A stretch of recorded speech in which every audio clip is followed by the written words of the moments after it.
some questions. So Jane, over to you. Thank you very much, President, and thank you very much to all that are attending today. And I just wanted to take you through a little bit of the journey that we've taken over the last year and a half, and particularly over in the last 7 months. The eligibility for the female women's category has been a long-standing topic within the Olympic movement. And most recently in November 2021, the IOC issued the IOC framework on fairness, inclusion, and non-discrimination on the basis of gender identity and sex variations, which provided guidance for international federations to develop sport-specific eligibility criteria for the female women's category. The framework provided for periodic review of that guidance and to reflect ethical, human rights, legal, scientific, and medical developments, including stakeholder and constituent feedback on their application. This policy on the protection of the female women's category in Olympic sport and guiding considerations for international federations and sport governing bodies reflects such review and developments. When we developed this policy, we conducted a broad-based review over the past year and a half of the framework's approach to eligibility for the female category at the IOC events. And this considered policy goals for the female category, consultations with a wide range of experts in relevant fields, and lessons learned and feedback from the Olympic movement constituents. So what I like to do is take you through a little bit of that journey from the perspective of the creation of the working group in particular. As we had the working group, we also ensured that there were consultations and exchanges with the experts from the IOC administration. And the review process was underpinned by this extensive and structured consultation and exchanges with experts that conducted between January 2025 and February 2026. The consultations were designed to ensure that this policy development was informed by scientific, medical, legal, ethical, human rights, and athlete perspectives, as well as operational realities across the Olympic movement. And so these included, in particular, athletes. We consulted with athletes 3 different ways: through a survey that was sent to as part of the Fit for the Future consultation and included over 1,100 responses from athletes themselves on the considerations related to the topic. We also had one-on-one individual consultations with impacted athletes from all over the world. And we also had exchanges with the Athletes Commission, or the IOC. We looked at reviewing developments in science. We looked at the review of the International Federation, IF, the Chief Medical Officer concerns and developments in their policies. We reviewed the developments in law and also development in Olympic movement constituent perspectives.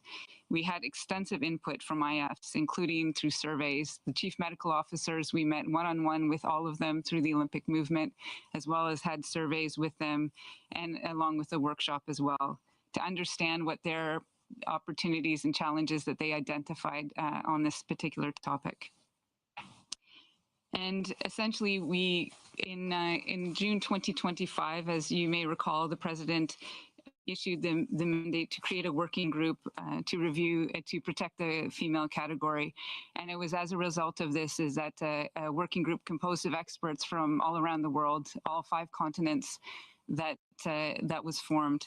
The working group was composed of experts from a wide range of fields, including women's health, from endocrinology, from sport, from law, sports science, and so on. And it came together 4 times over the last 7 months. And there were many written exchanges as well. The key outcomes for that group was to achieve consensus on definitions related to the female category, and also on a range of scientific statements that would underpin the policy itself. We wanted also to ensure that IF, so International Federation Chief Medical Officers, were included. That would ensure scientific depth and also practical implementation insight. And these IF Chief Medical Officers were from a range of sports, including contact, non-contact sports, individual and team sports, and winter and summer sports as well. Their mandate included reaching consensus on these definitions and then to assist with guidance on implementation when the policy would be rolled out. I'm very happy to say that the group was fantastic to be able to work with, collaborative, and oftentimes we're able to reach consensus on a number of difficult topics. When we looked at the definitions and scientific statements, all of them reached almost a 100% agreement. We set the bar at 70% agreement, which is consistent with scientific evidence and literature, and ensured that we had those definitions that those in the working group were very happy with them and could stand behind them. So this included those definitions and scientific statements. They also provided input on other aspects of the policy, but most importantly, are a group that we can continue to work with on the next steps regarding implementation. In terms of definitions that you would see in the policy, now that it's with you, we wanted to ensure that the working group reached consensus on the definitions so that everyone was speaking from a common language when dealing with this particular category and topic. We understand that in the media, sometimes many of the terms can be confused or difficult to understand, and that it would be important for us in order to understand the working group's work, that there was a set of terms that everyone could get behind. So essentially, I won't take you through all of them, but the essential ones for the group's work was to agree upon even the term sex and gender. So with respect to sex, that the working group defined sex as either of the two categories, male or female, into which humans are divided according to their reproductive biology. A biological female then would be an individual who, regardless of legal sex or gender identity, experienced female sex development, usually based on X chromosomes, ovaries, and estrogenic hormones. A biological male would be an individual, regardless of their legal sex or gender identity, who experienced male sex development based on XY chromosomes, testes, and androgenic hormones. We often hear in this topic of differences or disorders of sex development. These were defined by the working group as rare genetic conditions that result in atypical sex development. And an XY-DSD would be a DSD that affects a biological male with the SRY gene. With rare exceptions, athletes with XY-DSD have testes, testicles, and testosterone in the male range, and the vast majority are androgen sensitive. We also looked at any exceptions to the rule in terms of the male sex development pathway if an individual had an XY-DSD. The working group defined one of these, complete androgen insensitivity syndrome, as an XY-DSD, so a DSD from an individual with XY chromosomes, which would be characterized by the body's inability to respond to androgens, including testosterone. So as a result, although the individual has XY chromosomes, testes, testicles, and testosterone levels in the male range, they do not experience androgen-dependent male sex development. And finally, we went to define gender identity, and the working group reached consensus on this defined term as well, along with transgender. They defined gender identity as a person's sense of themselves as a woman or man, or neither, non-binary. While biological sex does not and cannot change, a person's gender identity can change over the course of a lifetime. A transgender individual is one whose gender identity is different from their biological sex.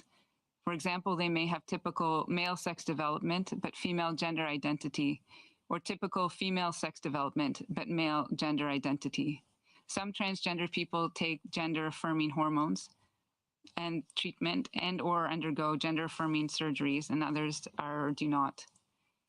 The SRY gene that I alluded to before is a segment of DNA which is almost always on the Y chromosome that signals the presence of testes and testicles, initiating male sex development by the production of testosterone.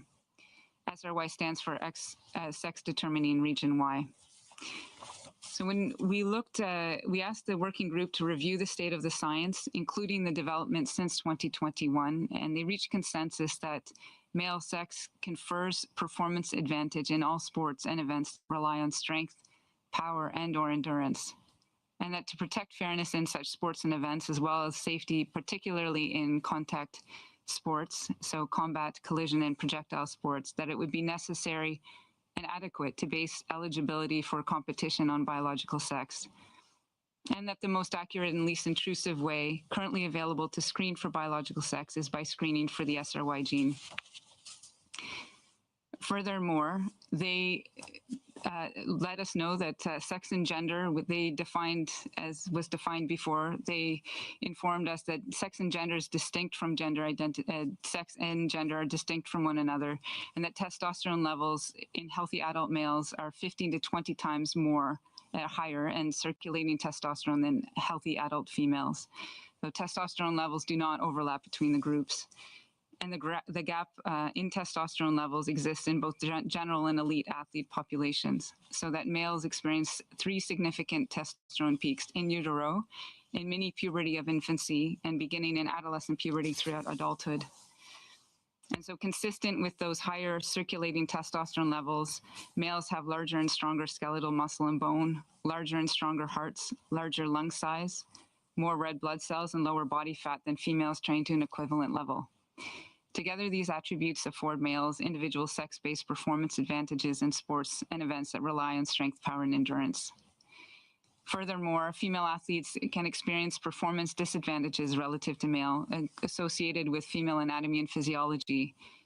And these disadvantages may include menstrual cycle, gestation, or anatomical differences, such as periodic ligament laxity or looseness, wider hips, or more breast tissue.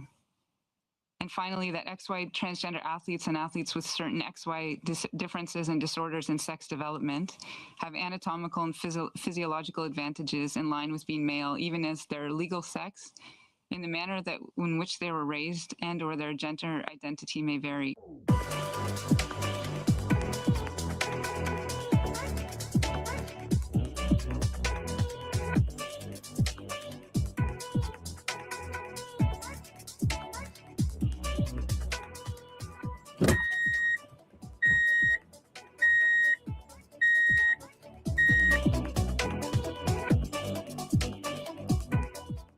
These retain that male performance advantage due to training effects and fixed traits, and that there's no current evidence that testosterone suppression or gender-affirming hormone treatment eliminates this advantage. XY-DSD with complete androgen insensitivity syndrome and other rare XY-DSDs do not benefit from the anabolic or performance-enhancing effects of testosterone, and on that basis should be included in the female category. When the working group looked at the magnitude of advantage, they concluded that at the elite level, the magnitude is different depending on the sport or event, but 10 to 12% advantage in most running or swimming events, 20% male performance advantage in most throwing and jumping events, and male performance advantage can be greater than 100% in events that involve explosive power, so collision, lifting, and punching sports. This varies across sports, but in particular in contact sports, the strength and power differential between males and females may increase safety risks to female athletes. With respect to SRY gene screening, the working group concluded that screening for the SRY gene via saliva, cheek swab, or blood sample is minimally intrusive, that the presence of this gene is fixed and thus provides better evidence of biological sex than measuring testosterone levels, which are variable and can be changed, and that all biological female athletes screened will be negative and eligible, and virtually all athletes who screen positive will have testes or testicles that naturally produce testosterone at adult male levels. Because a positive SRY gene screen does not establish a specific DSD diagnosis, that further evaluation should be made available to the athlete to determine whether they have complete androgen insensitivity syndrome or another rare XY DSD that precludes testosterone's anabolic or performance enhancing effects. Now you have the rest of the policy in front of you, but may I just emphasize as well that one thing that was very important to us, and really from the outset of creating this working group, was to ensure that We needed a scientific but also an empathetic approach. We wanted to ensure that this policy was athlete-centered in its creation, but also in its implementation. And one aspect that in terms of our guiding principles to the international federations and sport governing bodies, we want these organizations to ensure that athletes' human dignity, physical and psychological well-being, health and safety, and right to privacy and confidentiality are respected. They should educate athletes, coaches, managers, and other members of the athlete's entourage and ensure full transparency of the process from beginning to end. They should establish internal mechanisms that offer athletes and other impacted stakeholders accessible, legitimate, safe, and predictable avenues to obtain information on the process, and encourage screening for biological sex early in their athletic career. Certainly to carefully consider the special situation of minors and ensure that appropriate safeguards and protections are in place, and wherever possible, combining SRY gene screening with regular health evaluations. And for many, in fact, all of the athlete-centered considerations, these come broadly from themes that were taken from consultations with the athletes. The athlete's voice was respected and integrated within the policy, and it makes it much stronger. We wanted to also reassure athletes that all athletes have a place in sport according to their age, their sex, and their skill. That biological sex-based eligibility criteria, including SRY gene screening, are not a judgment on and do not question the athlete's sex, legal sex, or gender identity. SRY gene screening is highly accurate, non-invasive screen for biological sex. So unless there's reason to believe that the results are in error, this screening will be required only once in the athlete's lifetime. We want to ensure that physical examinations are not required for initial sport eligibility determinations, and that access to mental health and safeguarding resources for athletes undergoing SRY gene screening, particularly those with a positive result, be made available. Finally, going forward for implementation, the IOC will organize a series of workshops, seminars, and/or webinars with IFs and NOCs, which will include athlete representation to provide guidance and facilitate the exchange of information and athlete-centered best practices related to the implementation of this policy. These workshops will provide a platform to share experiences, discuss practical challenges, and promote consistent, safe, and effective application of the policy across the Olympic movement. We understand the right to privacy and confidentiality and want to maintain that that's an integral part of implementation going forward. For the athletes, this is essential. That organizations, so international federations and sport governing bodies, would comply with all of the applicable data protection and privacy laws, and ensure that they comply with all applicable laws and regulations, including governing genetic screening for sex. In a nutshell, as you do have the policy in front of you, we would just emphasize that eligibility for any female category. भाई share market पे अच्छी opportunity मिल रही है, पर funds कम पड़ गए ना। अरे तो तू एंजल वन पे एमटीएफ कर दे, हैं? तो जितना इन्वेस्ट करेगा, angel one up to 4x तक देगा, up to 10 crore per stock across 1600 plus stocks. Angel One पे MTF. जब opportunities में conviction हो, funds की कमी नहीं होनी चाहिए. Investments in securities market are subject to market risks. Read all related documents carefully before investing. Stop there. Thank you, Mark. Jane, thank you very much indeed for that. And I think you'll forgive us for giving you a detailed presentation on obviously what is a very important and complex piece of policy. So let's now, without further ado, let's go to some of your questions. As I say, we have more than 100 journalists online, so please do keep your questions to this topic, because I think we're going to have a lot of questions. So let's start with Wakako Yuki from Yomiuri Shimbun in Tokyo, I guess. So over to you, Wakako. Indeed, hope you can hear me. Yeah, Wakako, we can vaguely hear you. We need the volume up a little bit more if we can. What about just what about this? Okay. Yeah, we can see you now. Can you just try again? Yeah. How this? Can you hear me? Yeah, that's perfect. Okay. Wonderful. All right. Thank you so much for the opportunity. And two quick questions for the president, if I may. One is, you are obviously, you are, of course, advocating the necessity of these kind of guidelines even before your candidacy of the presidency. And as a female Olympian, why did you strongly believe that this step is necessary? Have you faced voices of doubt for the fairness of competitions? What is your personal view or experience on this? And if I may, to the second part, at the very bottom of this policy, the IOC said this policy would not be applicable to grassroots level. Thank you for that. But it may not be so easy. Obviously, grassroots level and education level may consist a lot of competitions, which would lead up to somewhat elite level. And what is your advice or view message to, for instance, National Olympic Committees, sports federations who are in charge of promotion of sports, which inevitably face a question, how much to keep to this IOC policy while protecting basic human rights, which is to be able to enjoy sport regardless of who you are. Thank you. Hi, Wakako, and thank you for your two questions. As you said, yes, I was advocating for the protection of the female category in sport, especially also during the campaign and before that as well. And the two reasons for me, one, it was safety on the field of play, and fairness.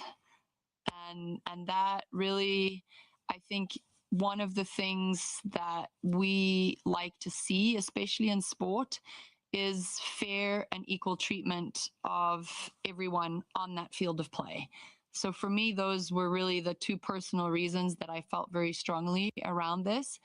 And knowing the sensitivities around this topic as well, it was that wasn't just enough, right? We needed to ensure that we were being led by medical and science in this specific area.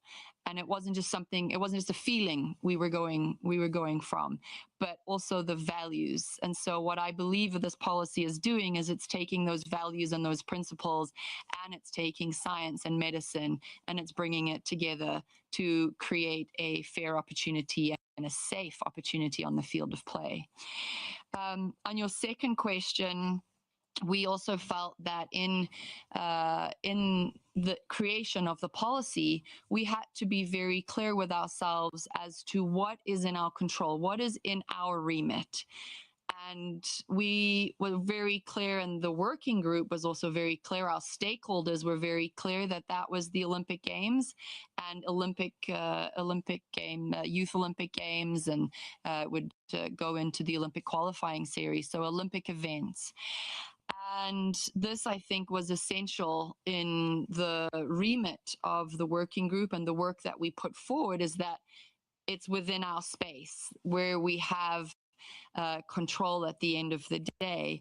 Now, as we've said, and as the policy has said, that does not mean that we're not going to continue to advocate and promote sport being played at every level, because we see the values that sport brings. We see the unity that it brings into communities, the acceptance, the rebuilding. All of those are very important community-based soft skills that one learns at a young age, and that we will always continue to advocate for.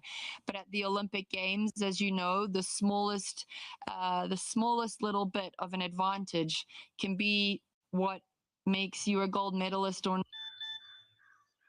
एक का double पहले जांच फिर निवेश निवेश पक्का नहीं बुरा सपना देखा क्या? लगा पैसे डूब गए। और अगर ये सपना सच हुआ तो? मतलब सचित पोर्टल है ना, यहाँ शिकायत करो, जिसे संबंधित संस्था तक आगे की कार्रवाई के लिए पहुंचाई जाएगी और सही कार्रवाई होगी। पीआई कहता है सचेत बनिए, सुरक्षित रहिए। This can be for either Christy or Jane, and two related questions. You mentioned repeatedly that this was based on science, but as far as I can see, the studies or the research that you base the decision on have not included or published. Are you going to do that? And if not, why not? And then also too, a study in 2024 raised questions about whether there actually was a competitive advantage, a study that was partially funded by the IOC. I'm wondering if that was considered, or if any of the researchers who were part of that study were included in the working group. Thank you. Jane, I think probably, yeah. Certainly. Thank you very much for the question. Absolutely. I think from a perspective of your first question about a bibliography, so as extensive research has been done by many of the experts within the expert group, and from a perspective of the wide-ranging bibliography that is there, that does exist. Whether it will be published, it's not certainly published as part of the policy, but we do have that bibliography for which the experts have gone through and added to. So over the course, many of the times the experts themselves have been the authors on these papers. From just to your question about the 2024 paper that was partially funded by the IOC, I think there's going to be many questions around studies that have come out, and I think this is where we look at the quality of the study themselves, the actual population in question. I believe I recall the paper that you're referring to, and of course, we can't speak to any of the authors or at this point to the names of the working group. What I can say is that these papers have been extensively studied, but again, that one particular paper, as you know, in this particular area, there are a lot of limitations when understanding who the population is, if it's recreational, and how little it can apply to elite sport and Olympic sport. So it really does depend on the methodologies and certainly the application of those methodologies and the results. That 2024 paper doesn't have the athlete data that would be the Olympic data that we could give us an answer either way in terms of policy. But what I would say is that one of the aspects that the framework had very specifically, and that we will continue to have, is that these are subject to periodic review. So every time that there's a development in the science, that we will continue this work. And if there is a new paper, or if there's something along those lines that does have high quality evidence that we can use and that can inform our policy, that those types of papers will be included. So just to ensure that the science doesn't stop here, that we'll be continuing to look at it going forward, and understanding that as we compile more data, we may have measures that will help us understand the situation, the topic more, and those would be integrated in future iterations. Thank you. Thank you very much. Let's go to UK now. Rob Harris from Sky News. Rob? Hi. Yeah, go ahead. Yep, hi.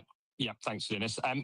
Kirsty, can I just first of all ask, was there any concerns about having this sex testing applied for the Youth Olympics? So young teenagers are having to undergo this testing, and the science doesn't appear to have changed. Is it just the fact that legally it's now clear you can introduce such a transgender ban? And how much have you been influenced by Donald Trump calling for this ban on trans athletes? Hey, Rob, nice to see you, and thank you for the questions. I think on the second question, to start off with that, the policy, and many of you know me quite well and were following me along the campaign, and know that this was a priority for me way before President Trump came into his second term.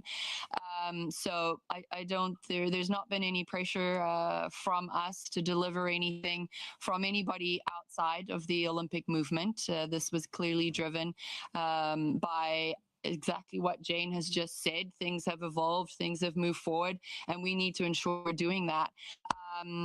In terms of the first question, as I said before, and as the policy very clearly stipulates, that This policy will be for all Olympic events, including youth Olympic events.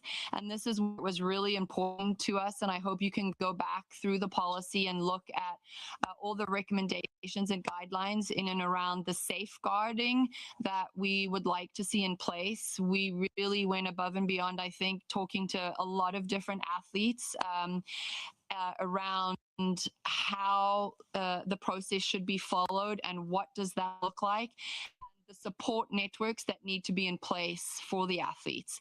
And so this really is, I don't think, is limited to a specific age group of athletes. We want it for all athletes during this implementation. क्या पिलाऊं? Green tea, mint tea, chamomile tea. बस एक चाय पिला दे। चाय? चाय तो नहीं है? क्या? जो सबसे सिंपल है वो ही नहीं है। That's like पोर्टफोलियो बनाया और इंडेक्स फंड्स कंसिडर नहीं किया। Index funds? अरे index funds are as simple as 1, 2, 3. Match the market effortlessly. Save on cost, more for you. Quick and hassle-free investment option. Index funds simple है। Fund निवेश बाजार जोखिमों के अधीन है। योजना से संबंधित सभी दस्तावेज सावधानी पूर्वक पढ़ें। So really for us that was very important, and I hope that you can see that come through in the policy. Thanks so much. Thank you, Rob. Okay, let's go to Associated Press, AP, Graham Dunbar. Graham, your question, please.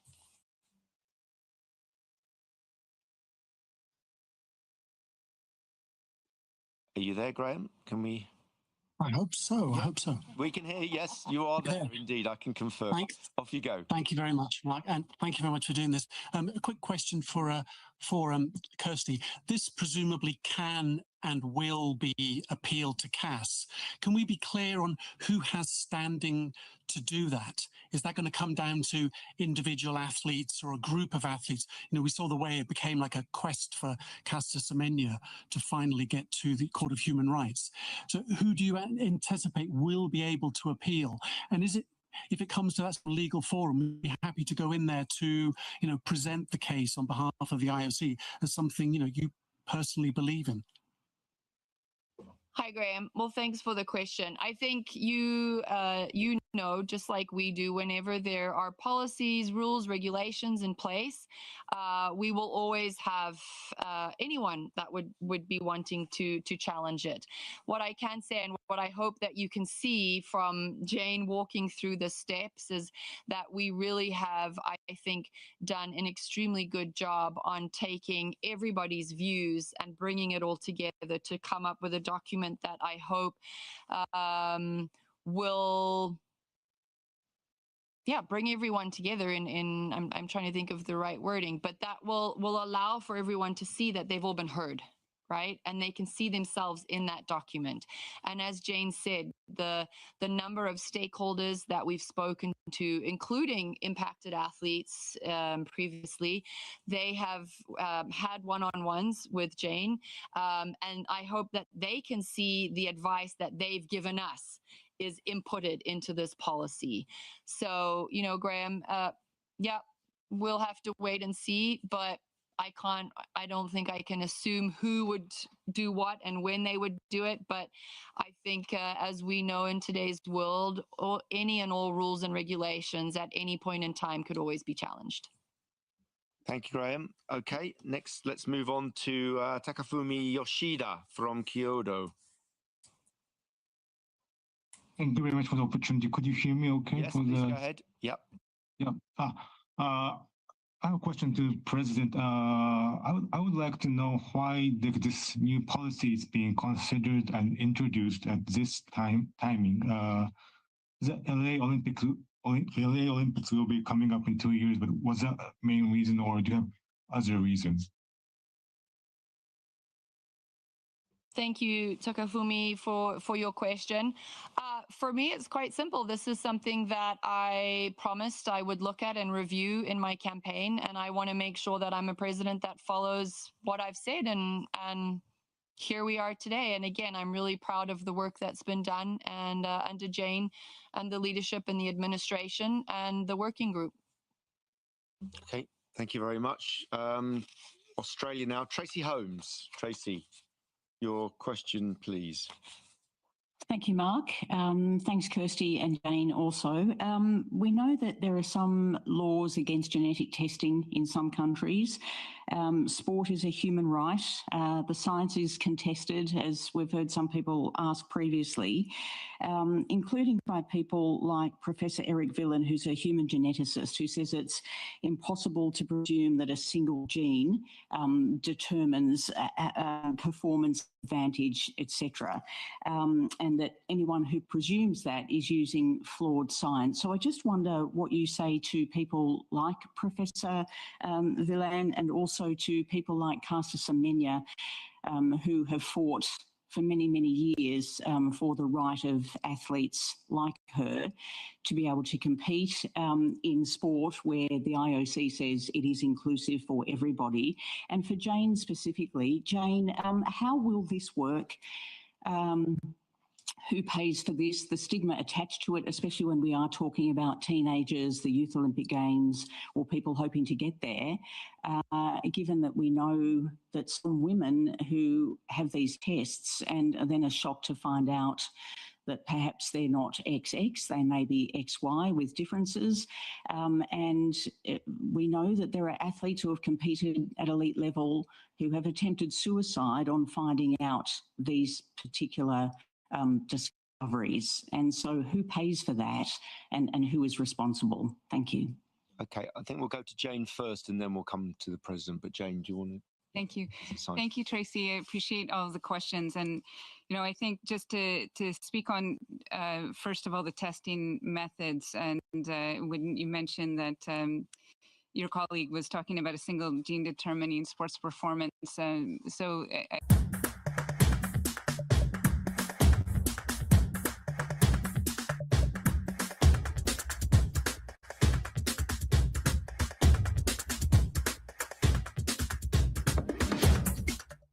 Of whether or not they have a certain sports performance or even condition, that it really is a screen for the development of testes and testosterone levels at the adult male level. And again, as we went through the process of the understanding from the working group that testosterone is not just during puberty, but that there are 3 peaks in utero, early in infancy, and also during adolescence.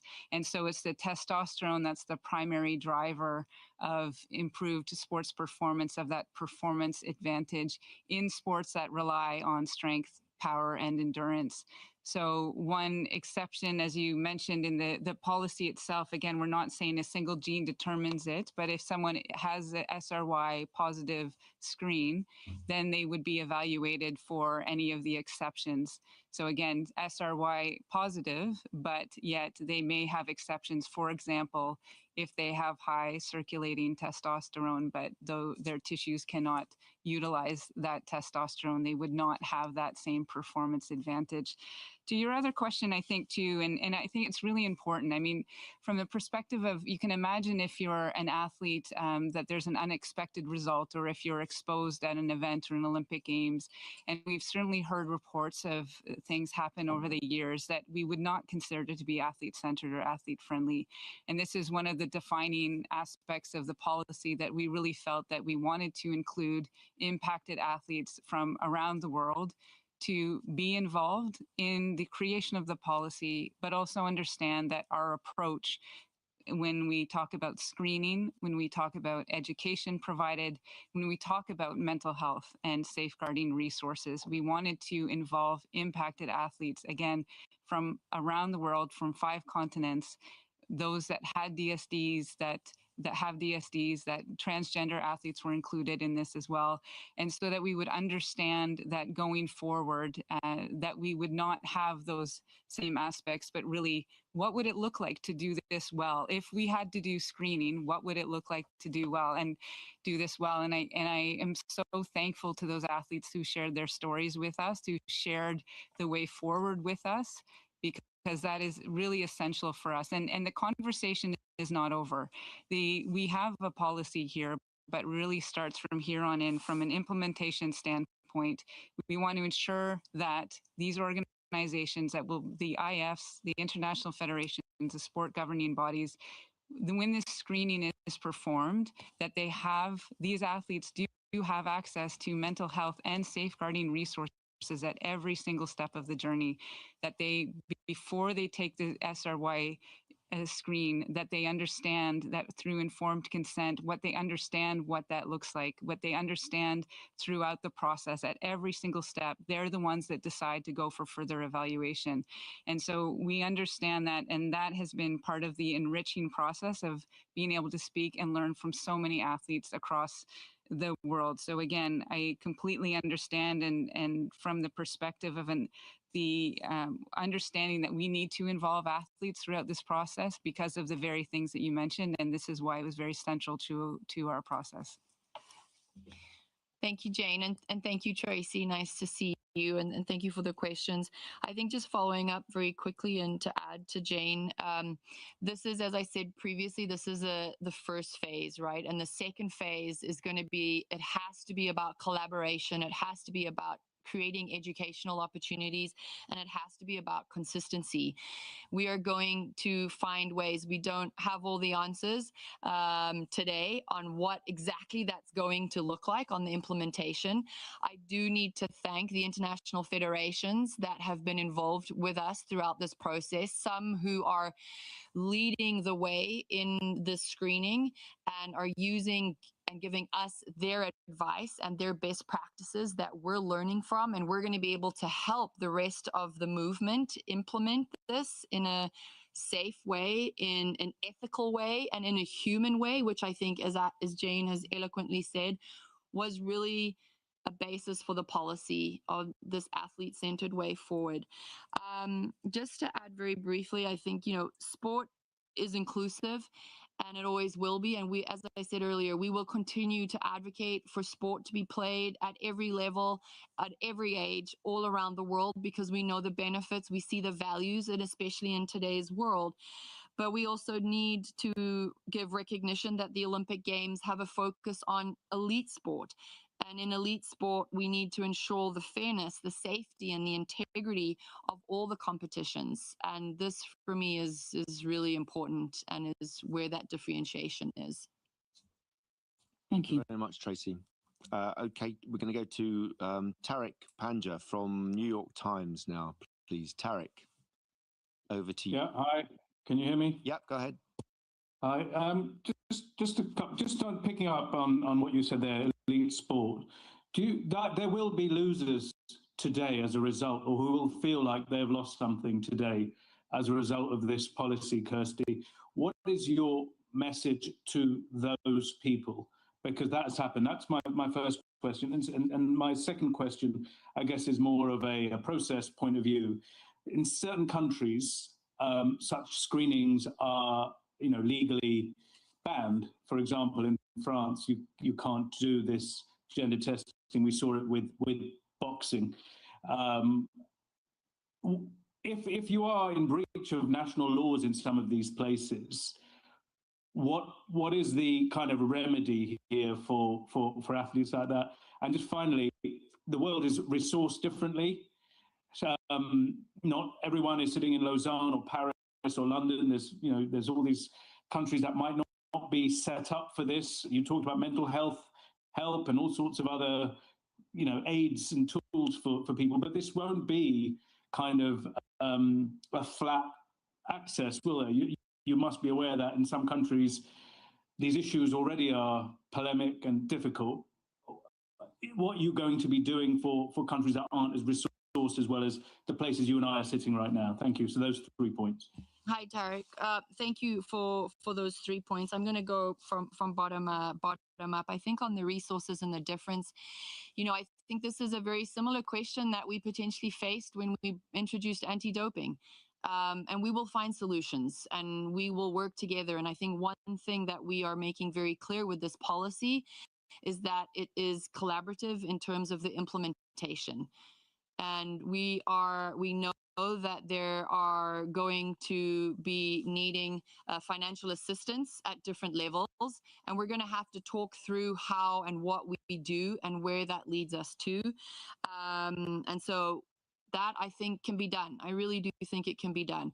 But it starts also with really, as Jane had said, and what we're putting foot first is education in and around what the policy is, how it can be delivered, and what that looks like for everyone. We've already had some of those conversations with all the international federations and the National Olympic Committees, and now it's that second phase on implementation. Your second question,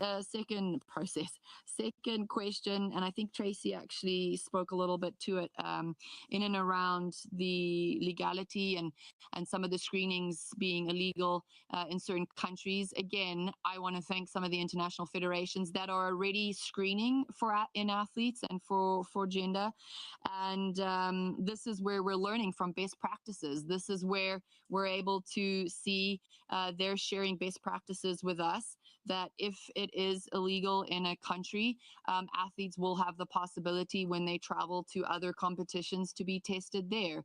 This is also why we're saying the policy comes into effect now, but will be implemented in LA 28. So we have time to walk through this process with everyone, with all of the stakeholders. And on your first question, athletes really know and understand, I think more so than most people, that with injuries, with rules, with regulations that change, with sports that go on and off programs, there's always sometimes they're impacted, right? And they're impacted negatively.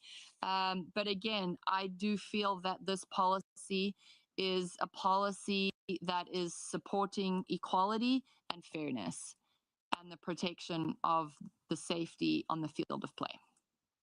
Thanks, Tarek. Let's go back to Australia now. Jacqueline Magnay from the Australian.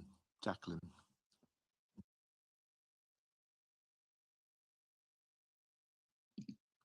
I hope you can hear me. Yeah, go ahead. Yeah, great. President Coventry and Dr. Thornton, congratulations on implementing this policy.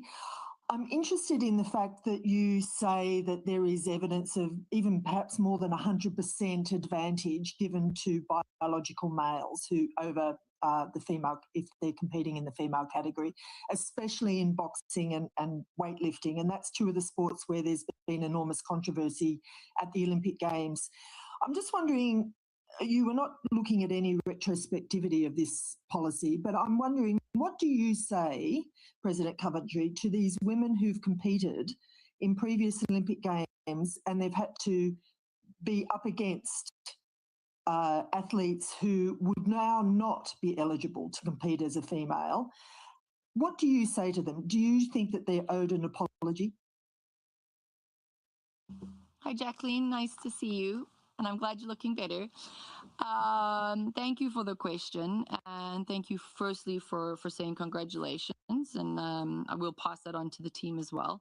You did say that we're not looking back retrospectively, and we're not.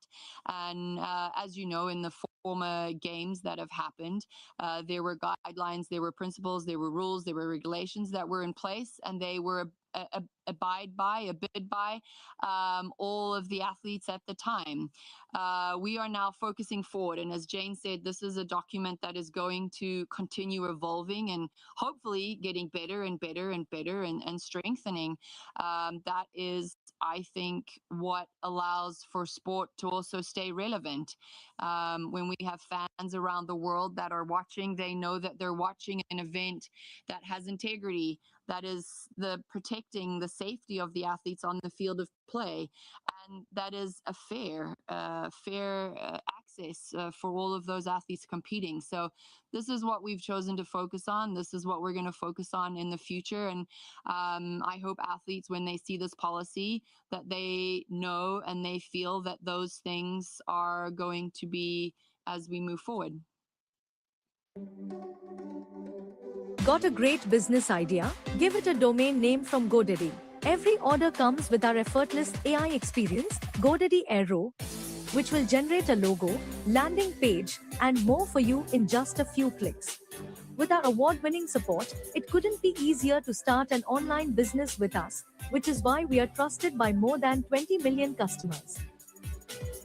Unlock your online potential today with GoDaddy. Was very different than the one we have today. Was there a eureka moment for you, or when did your thinking change, perhaps over time as you learned more about the science, or what happened in Paris or wherever else? Hi, Sean. Thank you for the two questions. I'll let Jane answer the survey one, and since it's a big part of the process. And for me, no, I think you and I have had conversations in around this, and especially during the campaign. And I think coming from a sport where we've seen the impact, I wasn't competing anymore. I was retired, but it was, again, very much for me something where I felt there needed to just be fairness and equality. And so I don't think there was really any one specific moment.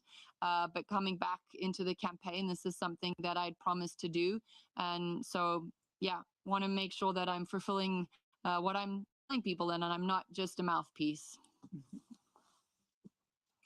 Thanks very much, Sean, and nice to meet you. And thank you. I think for the question, because I think it's an important one. And again, we consult athletes 3 ways, and one of which you mentioned that the athlete survey. And I really want to thank our colleagues in the athletes department for spearheading this, because it was a part of an athlete survey, part of the Fit for the Future process, and more than 1,100 athletes completed a specific survey question, which was, given the IOC's commitment to protecting the female category in sport, what do you believe are the most important considerations that should be taken into account from your perspective as an athlete?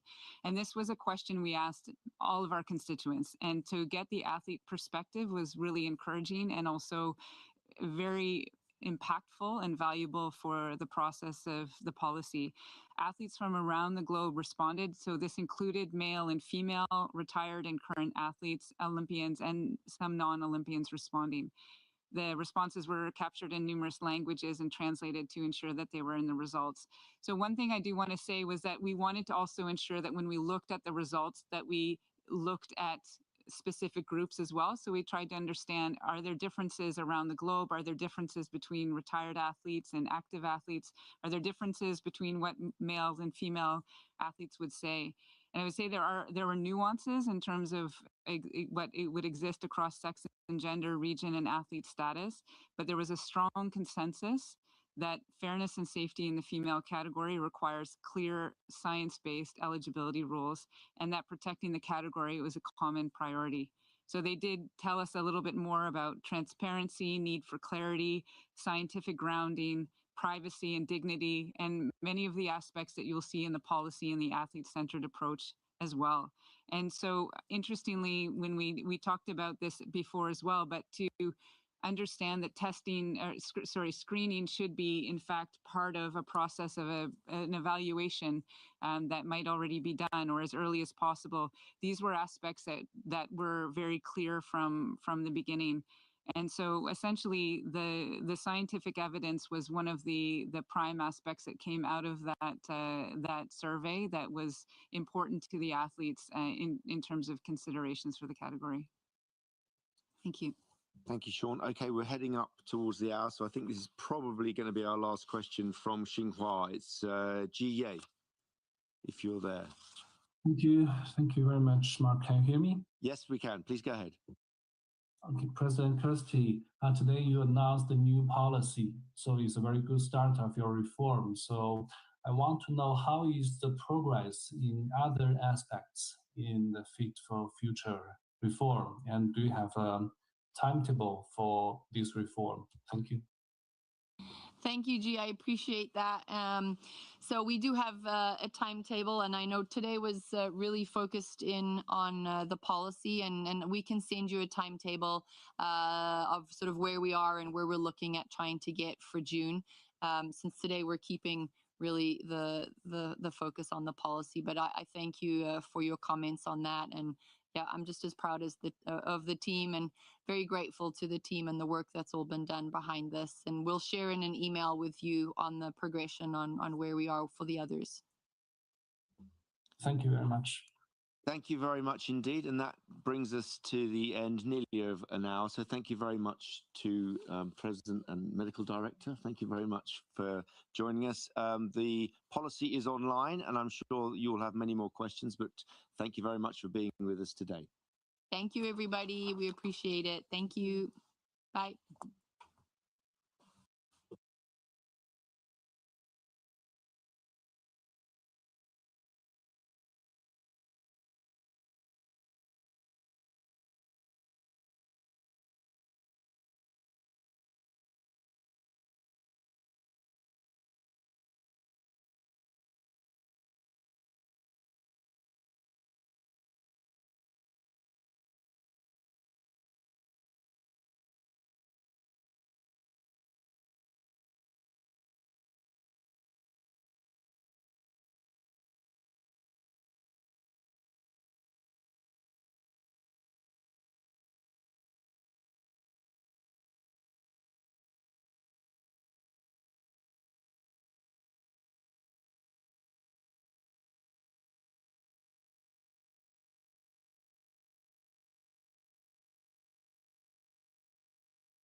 you.